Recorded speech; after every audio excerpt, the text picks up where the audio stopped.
เรานี้เป็นมงคลอันสูงสุดทานก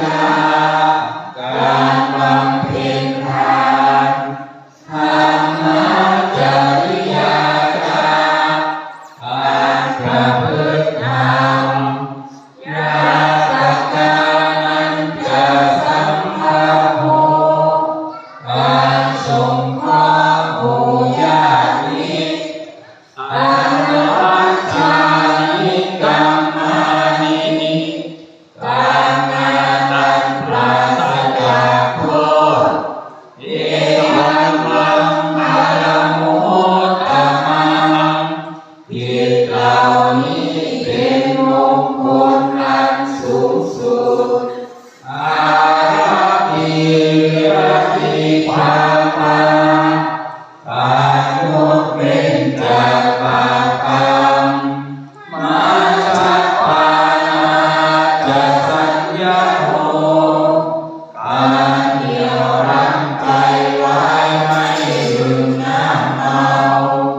อาปาทาโทจะทำเมตุการไม่ประมาทในธรรมทั้งหลายเอวังมังปรโมทธมังกิจเหล่านี้เป็นมงคลอันสูงสุดคารโวจาความเคารพอ่อนน้อมนิวาโรจาความอ่อนน้อมถ่อมตัวไม่เย่อหยิ่ง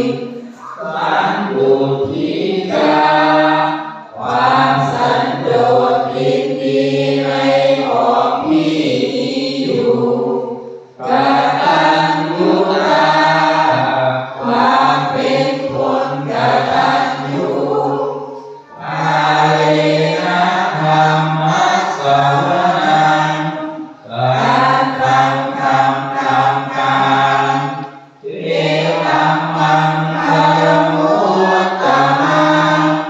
กิจเหล่านี้เป็นมงคลอันสูงสุดขันติยาความอดทนโส